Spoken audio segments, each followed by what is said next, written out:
अभी शाम के लगभग 6 बजे थे। विपुल अपने दोस्तों के साथ सिनेमा हॉल से बाहर निकला। क्या हुआ विपुल, रुक क्यों गए?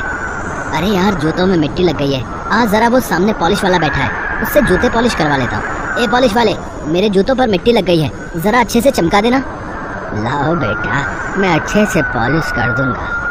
एक सेकंड, ये बेटा किसे बोला है? तुम जूते चप्पल ठीक करने वाले भी रिश्तेदार बनकर ज्यादा पैसे ऐंठने की सोचते हो। जल्दी से पॉलिश कर दो। वैसे यार रोहित, सामने गर्मा गर्म भुट्टे का ठेला देखकर मुंह में पानी आ रहा है यार। ये कड़ाके की सर्दियों का अलग ही मजा है ना। बढ़िया बढ़िया स्वेटर और जैकेट पहनो। सर्दियों में खाने पीने की गर्म गर्म चीजों का आनंद ही कुछ और है। जा जरा ठेले वाले से 2 गर्म गर्म भुट्टे लेकर आ जा। ये जूते पॉलिश हो गए हैं। तुम लोग जितना मर्जी कमा लो, रहोगे भिखारी ही। ठंड लगती रहेगी पर अपने लिए एक स्वेटर नहीं खरीदोगे। यही फटी चादर लपेटे फुटपाथ पर ही पड़े रहते हो। लाओ जूते दो, ये लो 5 रुपए। 5 रुपए? पर इन जूते पॉलिश के तो 20 रुपए हुए। आपने डबल पॉलिश लगाने को बोला था। दिमाग खराब है क्या है? 20 रुपए?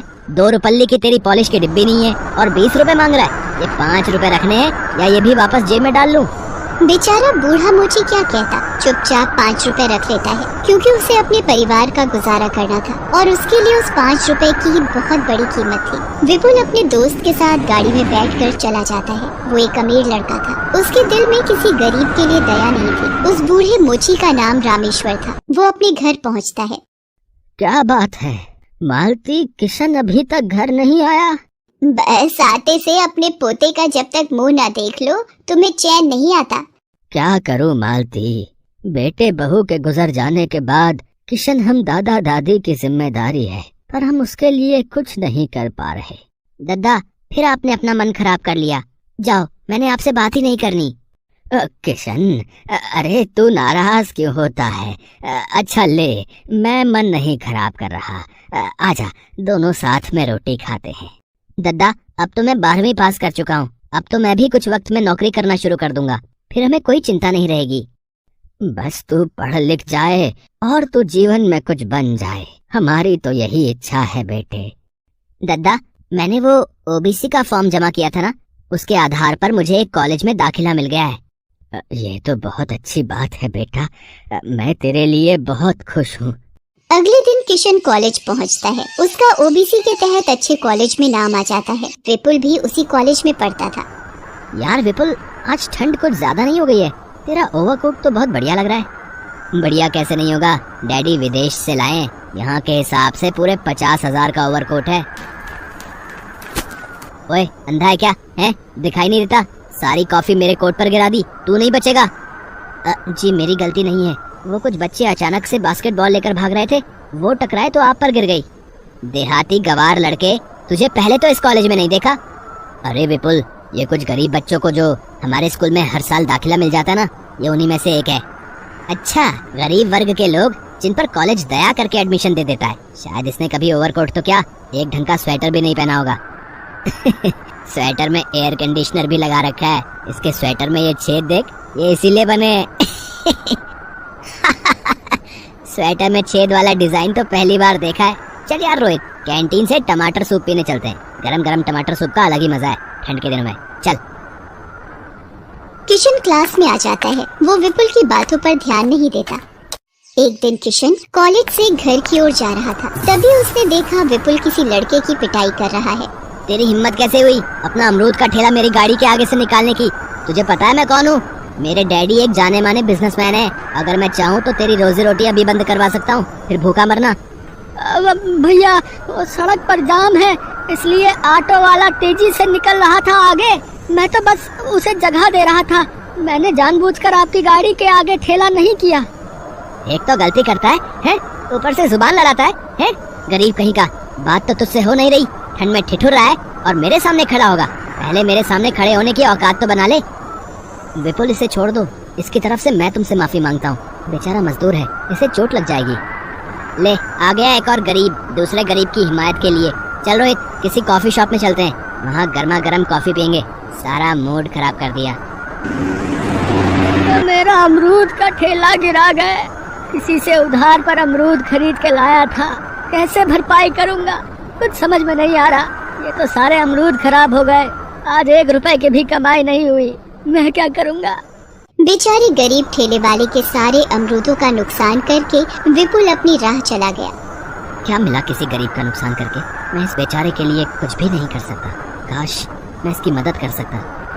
शुक्रिया भैया, आज आप नहीं होते तो वो मुझे जान से ही मार देता।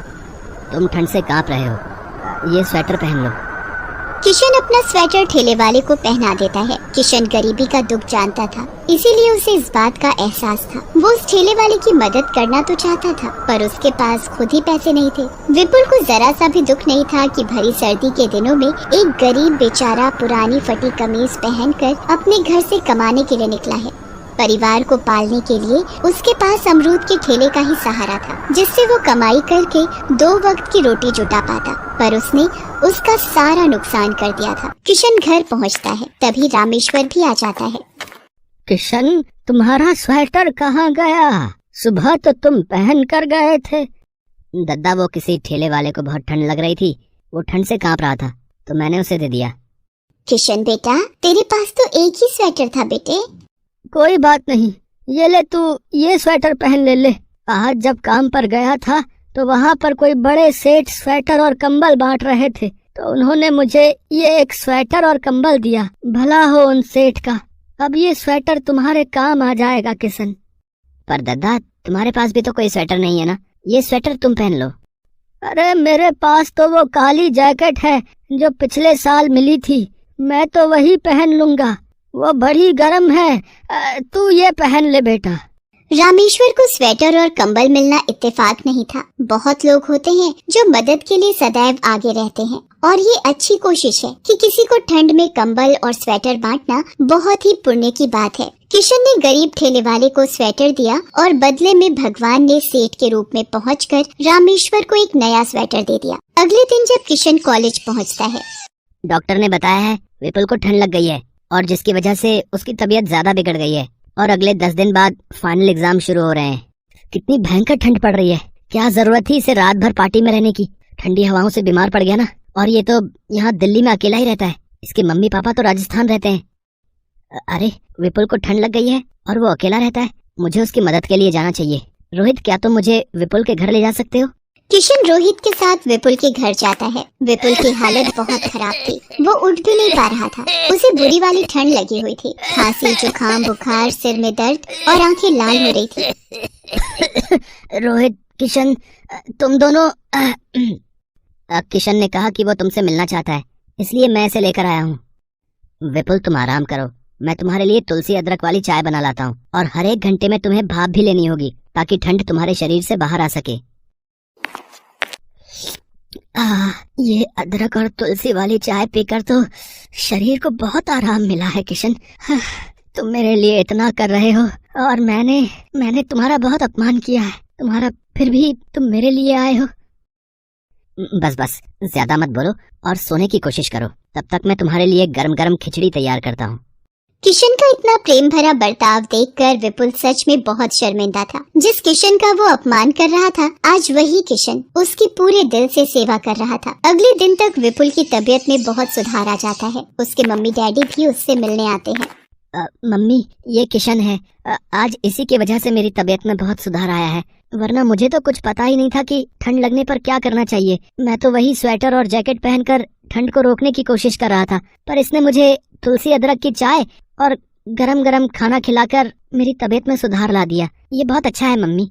किशन से मिलकर विपुल के मम्मी पापा भी बहुत खुश होते हैं। कुछ दिनों बाद विपुल की तबीयत में बहुत सुधार आ जाता है और वो परीक्षा की तैयारी भी कर लेता है। एक दिन किशन विपुल को अपने दादा दादी से मिलवाने घर लेकर जाता है। किशन के दादाजी को देखकर विपुल को सिनेमा हॉल के बाहर की सर्दी की वो शाम याद आ जाती है और विपुल की आंखों में आंसू आ जाते हैं, जो शायद आज पश्चाताप से भरे हुए थे।